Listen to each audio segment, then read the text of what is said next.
Time Podcast, a 30-minute mini version of the In Wheel Time Car Show that airs live every Saturday morning, 8 to 11 a.m. Central.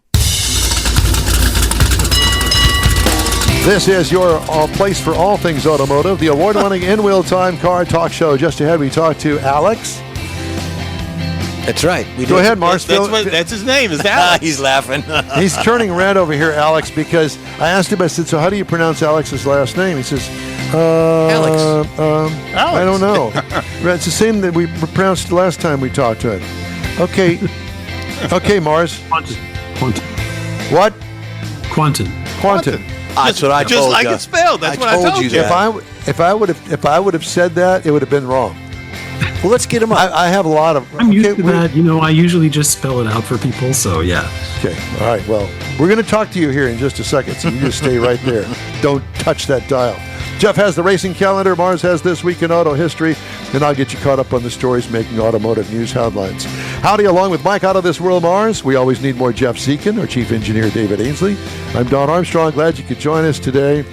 And I guess we're going to go up to the northeast part of the United States. Let's do it. And talk to Alex Kwanton. I knew it all along.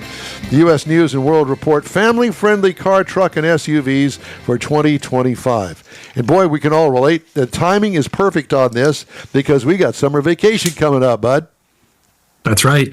Time to pack the kids in the car and go on a road trip. And did you ever take a road trip with your parents? I was in a single parent household, but we did take plenty of road trips. I can remember going with Mom out to Pocono Raceway to see Alan Kulwicki and oh my God, yeah, okay, yeah. We can relate to all Blast that. from the past. Do they still have NASCAR up there at Pocono? They do. Dover and Pocono are still there. I'm not sure if they're still running Pocono, but I haven't been following as closely as when I was. That 13. was always a weird racetrack to me because it was a tri-oval. Yeah. An odd-looking, roundy round track that was in a triangle.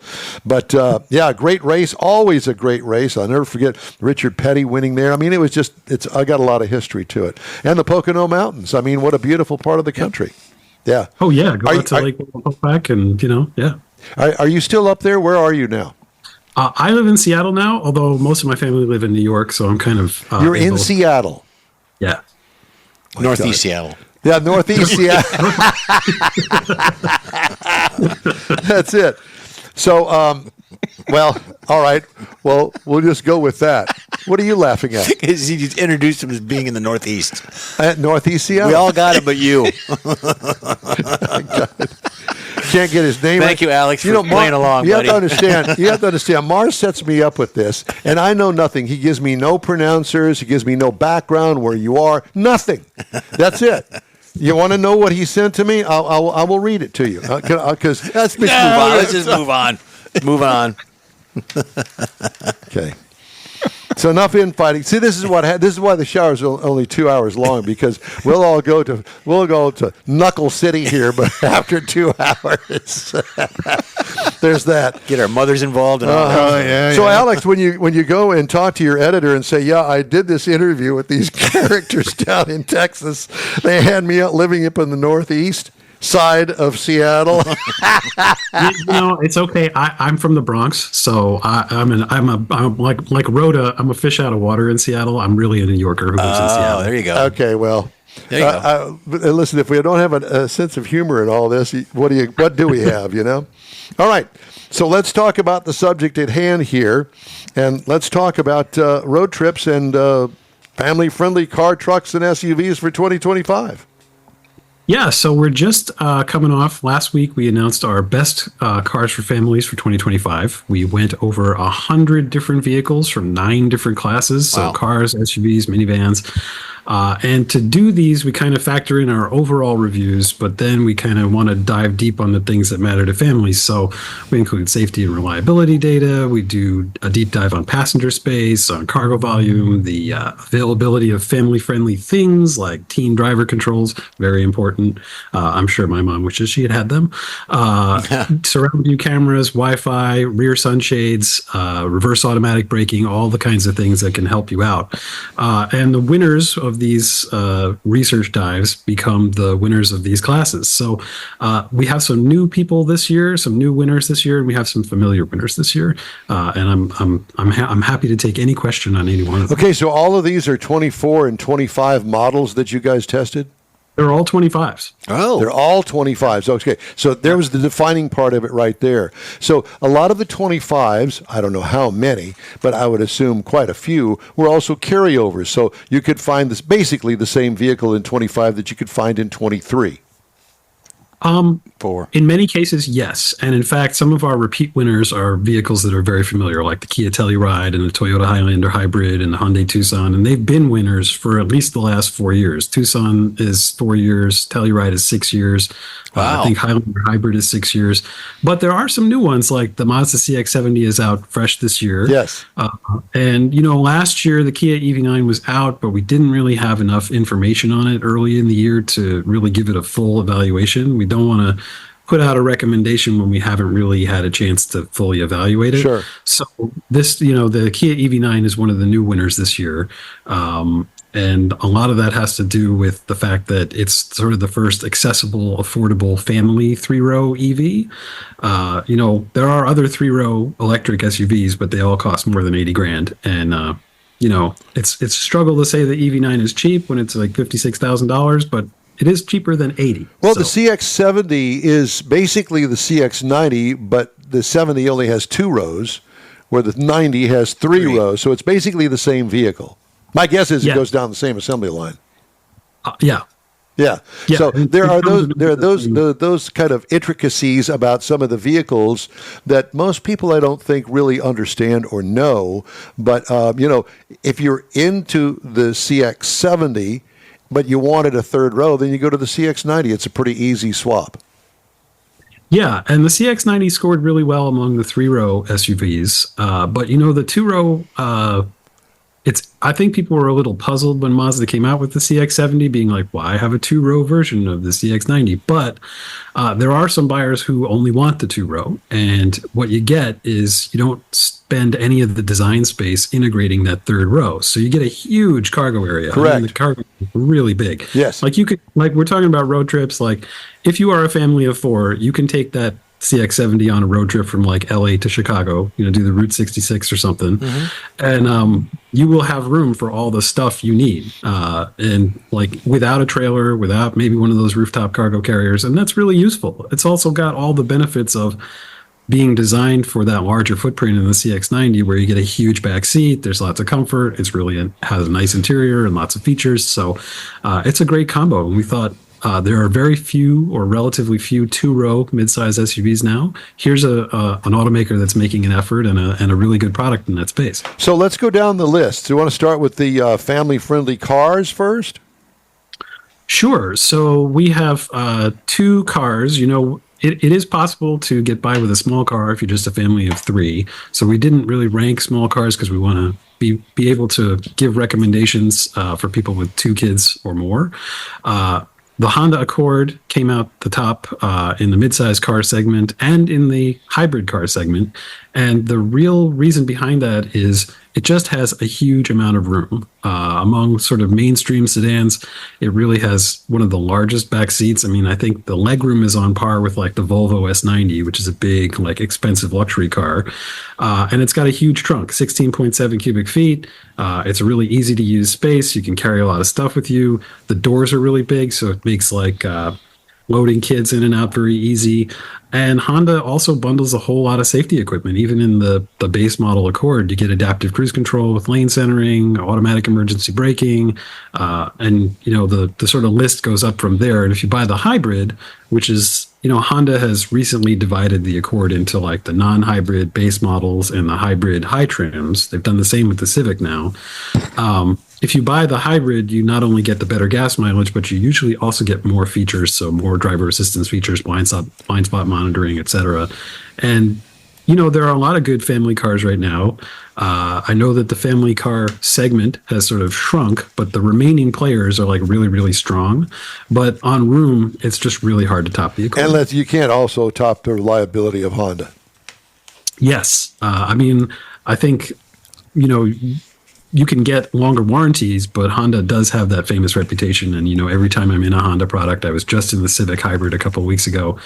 They feel really well made. And, I see here in Seattle, the land where Rust forgot, Hondas that are 30, 40 years old being used as daily drivers. Yes. So, it was really hard to top. So that. what's the other family-friendly car in that category? The Toyota Camry Hybrid has been totally redesigned. Well, heavily updated this year. The Camry is hybrid only. We didn't have enough data to fully assess it, and honestly, because the back seat is a little bit smaller and it's a little less convenient, that vehicle did not win one of these awards, but it's still quite a good vehicle. There's also, I would recommend Hyundai Sonata and Kia K5. They're also really good. The Sonata is available as a hybrid, which is also very helpful. Exactly. But yeah, there's a good crop that's still there. Let's talk about trucks. Trucks are big in Texas.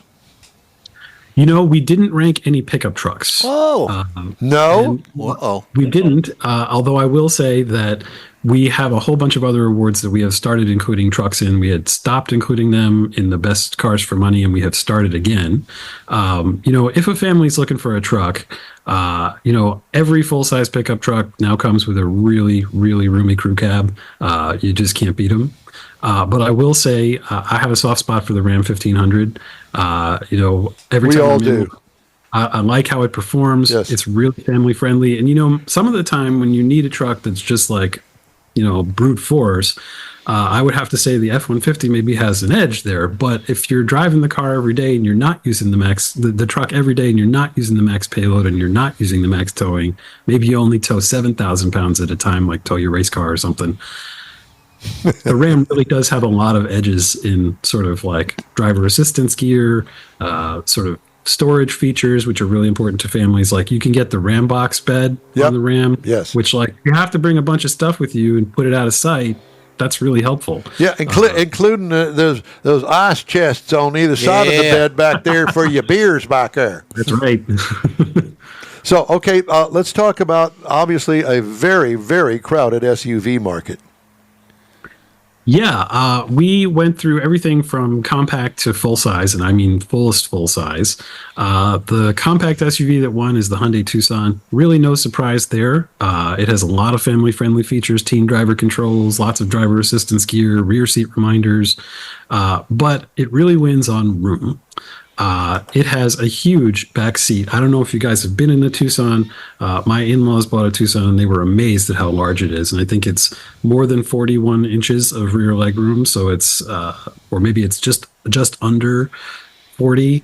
And this is basically I think it's 41.3 exactly now that I think about it. That is 0.8 of an inch less than the back seat room or the second row seat room in a Chevy Tahoe, which is a much bigger vehicle. That's packing a lot of space efficiency into this small footprint. And, if you're bringing stuff with you, and I remember there was a store literally called Bye Bye Baby for all the baby stuff. Sure, absolutely, yes. You want that space for a young family. It's really hard to top. It's also a very affordable vehicle, which is very helpful. Interesting. At the complete opposite end is the Jeep Wagoneer L. So usually those full-size SUVs like Suburbans and Tahoes, almost all of them come in two sizes. Chevy has cleverly separated them into two completely different names. And of course, the Suburban goes way, way back. The Wagoneer L, we chose to give the L the award specifically because it just about ties the Suburban on cargo space. There's a little less cargo space in the Jeep than in the Suburban, but it has an easier to use third row and it gets better safety scores. And, those things are really important to a family. Like I'm 6'4" and I can fit comfortably in the back of either the Suburban or the Wagoneer L, but I actually prefer being in the way back of the Wagoneer L. It just feels a little more comfortable to me, and it's a little easier to get in and out of it. So, like if you're hauling a bunch of kids, you want to make it as easy as possible, and the safety scores kind of put it over the top. I think a lot of consumers may not even realize that Jeep makes an SUV this big because they've been pushing Wagoneer for the last 2-3 years. But, the Ford Expedition and the Chevy Suburban go way back. They have a much more established market presence. Jeep had the Commander back during the Great Recession that kind of didn't go anywhere. But I feel like this is a product maybe people don't know that much about, but it's a very family-friendly machine. And it gets pretty good gas mileage thanks to that Hurricane 6. I mean, no gigantic SUV is going to be a Prius. But if you're looking to save a little bit of fuel, that's one way you could go. Well, the Wagoneer name goes way back, too. I remember back in the 60s, they had the Wagoneer, and it was considered at the time really a luxury SUV because unlike the Suburban, which was a work vehicle pretty much, right. The Wagoneer was the family-friendly, and I remember the wood-clad side applique down the side of it that didn't last very long, but it served its purpose back in the day, gave it that upscale look. Yeah, I feel like Jeep has done a good job of honoring that older vehicle. Like, people used to refer to it as the American Range Rover, but it came first. The Range Rover came second. There you go. And I will say this, that if you really want to do the throwback thing, go to your favorite wrap company and get them to put some wood wrap on the side of it, and you'd be right there back, throwback to the 60s. Okay, so so that's both ends of the spectrum, the Hyundai Tucson and the Jeep Wagoneer. You got anything else that you want to point out for us? Yeah, I just wanted to touch on the Kia EV9 again. The big 3-row winner is the Telluride for the 6th year in a row. The Telluride is just a juggernaut, and it gets there on having lots of room, lots of features, lots of family convenience features, and great safety scores. The EV9 offers a very similar amount of room, but the energy costs are a lot lower. You will pay more upfront because it's an electric vehicle. But one thing that I know about just about every parent is always looking to save time, particularly if you have multiple kids to take to multiple places, like one kid to take to junior high and one kid to take to elementary school and one kid to take to soccer practice. They're always looking to save time. Now, if you can charge at home, and you buy an EV9, you are saving yourself, 25 to 30 minutes at a clip every time you would have had to go to a gas station. Drive it to school, you drive it home, plug it in the morning, it's ready to go. And I feel like that is a huge time saver. Plus, you get all the sort of normal benefits of the Kia 3-row experience where there's lots of room, there's lots of features, there's lots of family-friendly driver assist gear. And that really did stand out to us. It won the best electric SUV category by a pretty wide margin in our research. Alex, with all this information you gave us, what do you drive? I drive a Buick Regal, and now you're talking. I have a Regal, and I have two other classic cars. I have an old '88 Mazda 323 Turbo, and I have a 1986 Skoda 120. A Skoda. Came down from Canada. I love my Skoda, and I sold my MGB GT to buy my Skoda, and I actually prefer my Skoda to the MG. Don't tell the MG guys; they'll be really mad. But I'll tell you what, I will say this, and please don't take offense to this. You guys up there in the northeast part of Seattle are really weird with your Skodas. We are. I actually did a story on another Skoda in Seattle that's owned by somebody I know for Haggerty a couple of years ago, and so. If you want to look at the history of American Skodas, they were sold here for a little while. So you could have a club now. The Skoda Club. There you go. Do you know the Lilienthals? Do you know the Lilienthals? I do. Yeah. Oh my God! There we go. There's the connection. Okay, so we have such a great time with them and interviewing them all the time. They also obviously from the Seattle area, Portland, all that. And I have to tell you. And I've kept watching you doing this interview, and I keep thinking Father Mulcahy, and I'm sure I'm not the first one that has said to you, you look like Father Mulcahy. I have gotten that from time to time. I did watch MASH as a kid, so I'm prepared for that. Yeah, well, that is a total compliment, and I appreciate it. And jocularity. And we appreciate you spending the time with us today. One more note, if people want to check these out, they can go to cars.usnews.com. And if you are struggling to make the payments on a brand new one, we actually have the winners from the past 12 or 13 years up on the website. So, wow. Beautiful. That's good. Deep research there. Alex Kwanton, thank you so much for joining us, my friend. Take care of yourself. Thanks, guys. Take care. Thank you, sir. Thank you. Yeah. How fun. Okay. You're going to the Hot Rod Tour of Texas. Be sure and follow us. The In Wheel Time team will join over 300 other enthusiasts beginning April 24th as we trek across Texas. Get the info link at inwheeltime.com and our In Wheel Time Facebook page. We are back after this quick break. The Tex-Mex dining experience is defined by Lupi Tortilla, your destination for Texas's best beef fajitas and frozen margaritas. Since 1983, Lupi Tortilla has served authentic and time-tested recipes made with the freshest ingredients. Atmosphere is part of the award-winning experience at Lupi Tortilla, all developed in a little house near Highway 6 and I-10 in West Houston. Visit any of the Lupi Tortillas and you'll see the same attention to detail in each and every location. Start your Lupi experience with queso flameado and guacamole, along with a classic frozen margarita. Dine on famous Lupi beef and chicken fajitas, or pepper shrimp brochette, or a fish or vegetarian entree, and finish with a scrumptious flan for dessert. Find Lupi Tortilla in Houston, College Station, Beaumont, Austin, San Antonio, and Dallas-Fort Worth. There's a Texas location near you. The recipes are authentic and time-tested. The ingredients always fresh. Lupi Tortilla, he's pretty good. You own a car you love. Well, why not let Gulf Coast Auto Shield protect it? Houstonian John Gray invites you to his state-of-the-art facility to introduce you to his specialist team of auto enthusiasts. We promise you'll be impressed. Whether you're looking to massage your original paint to a like-new appearance, apply a ceramic coating, install a paint protection film, nano-ceramic window tint, or new windshield protection called ExoShield, Gulf Coast Auto Shield is where Houston's car people go. Curbed your wheels? Instead of buying new, why not have them repaired? How about a professionally installed radar detector? Gulf Coast Auto Shield does that too. Get a peek inside the shop and look at the services offered by getting online and heading to gcautoshield.com. Better yet, stop by their facility at 11275 South Sam Houston Tollway, just south of the Southwest Freeway, and get a personal tour. Gulf Coast Auto Shield is your place to go for all things exterior. Call them today, 832-930-5655 or gcautoshield.com. Did you just say that? You just said it along? You lip-synced it. I lip-synced it with you. Yeah, I did. Jeff doesn't get out much. It's like when you watch those old dinosaur movies from Japan where the mouth goes and then the dinosaur. Yeah. You hear the voice Kung Fu movies. Yeah, like that. There's that. Welcome back to the In Wheel Time Car Talk Show. Time now for Jeff's racing calendar, sponsored by Texas Muscle Car Club Challenge. NHRA is on this weekend. They are in the Arizona Nationals Firebird Motorsports Park. It's something very cute. I was watching a kind of a replay this morning with Erica Enders. One of their teammates on the crew, they're having their first baby, and they did not know what the baby's gender was. So the reveal for the baby's gender was after she went down the track, she pulled the chutes, and the chutes were the color of what the gender was, which in this case, they were pink chutes. So they're going to have a little girl. I thought that was very cool. Very clever. Yeah. NASCAR, the trucks ran last night. I did record it. I didn't see the end of it because we were out doing adult things.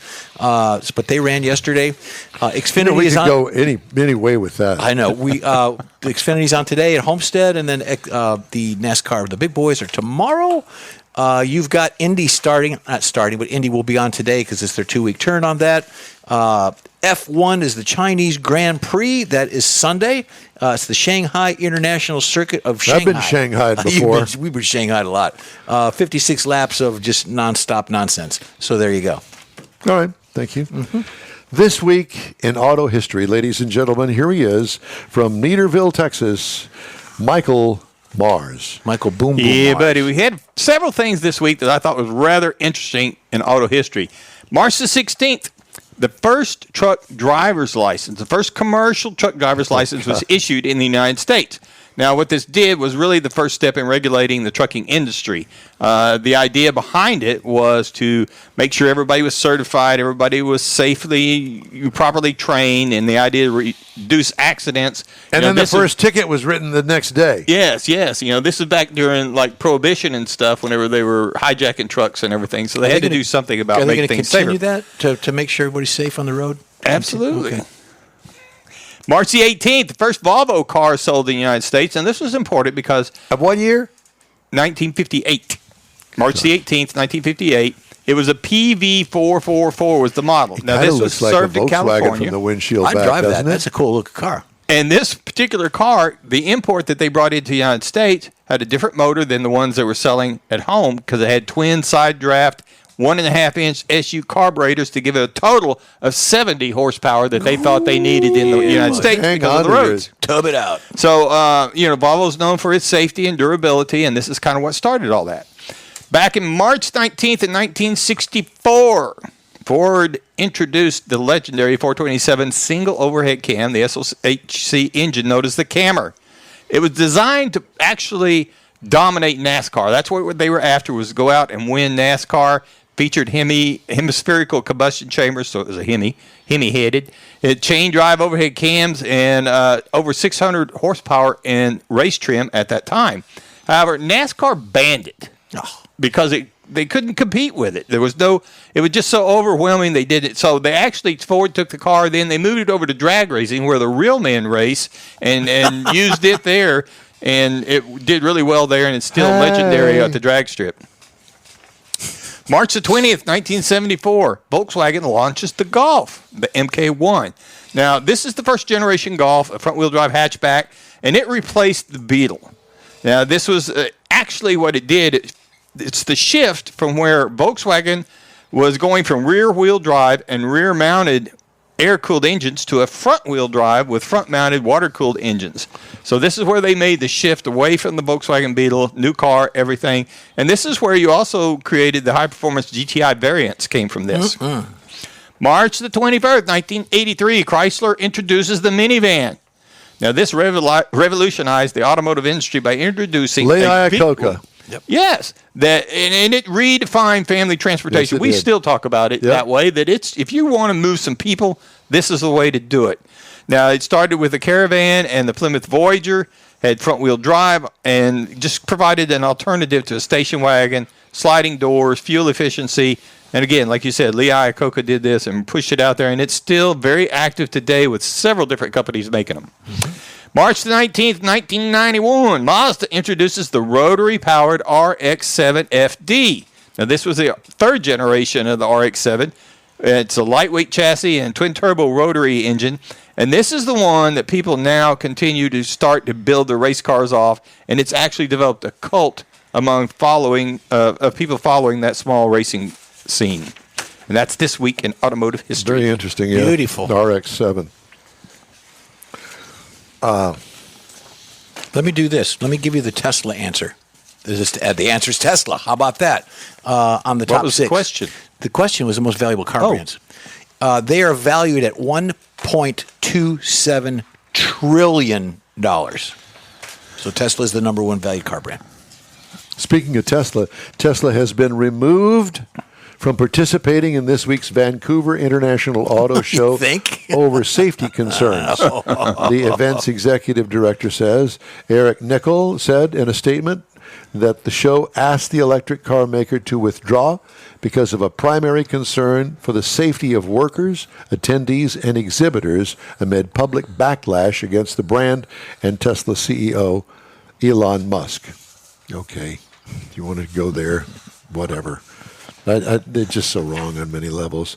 The guy builds cars, a very successful car brand. Anyway, just saying. Yeah. I think I'm going to not do that story, but this one. Police said an assailant wearing black clothing set fire to 2 Teslas at a Las Vegas showroom in the latest attack against the automaker following CEO Elon Musk's heightened political activity as an advisor to President Trump. The FBI said it's investigating the attack as a possible act of terrorism, given what appears to be political overtones. The phrase resist was spray painted on the Tesla showroom entrance in red letters, according to police. It's a shame. Yep. Please stop. Yeah. We don't need all of that.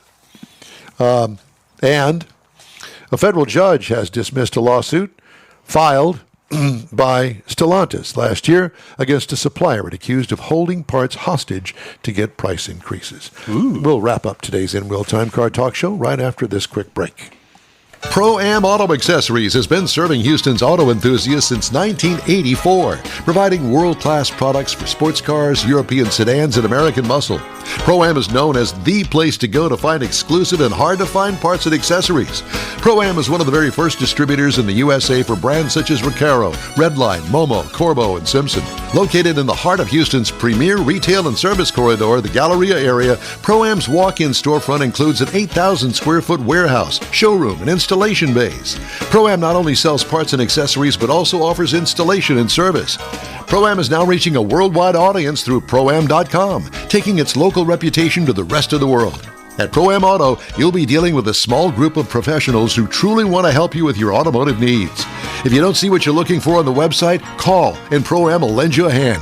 Pro-Am Auto, 6125 Richmond at Green Ridge in Houston's Galleria area. Call them at 713-781-7755. Newcomers Auctions, the world's largest collector car auction company, returns to Houston, April 3rd to the 5th at NRG Center.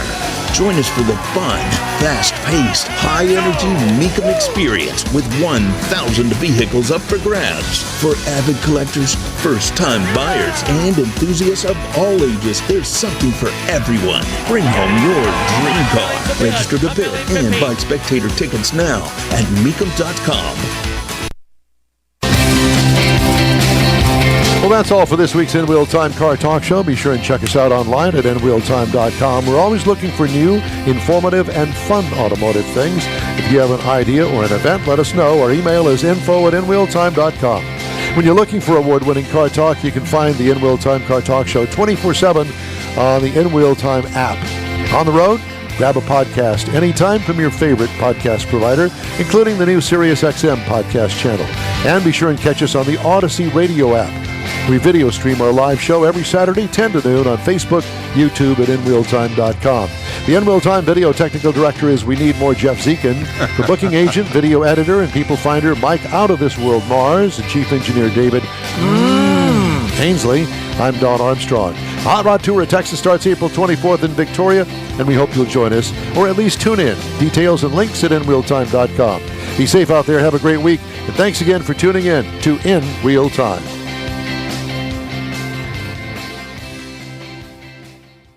That's it for this podcast episode of the In Wheel Time Car Show. I'm Don Armstrong, inviting you to join us for our live show every Saturday morning on Facebook, YouTube, Twitch, and our InWheelTime.com website. Podcasts are available on Apple Podcasts, Spotify, Stitcher, iHeart Podcast, Podcast Addict, TuneIn, Pandora, and Amazon Music. Keep listening, and we'll see you soon.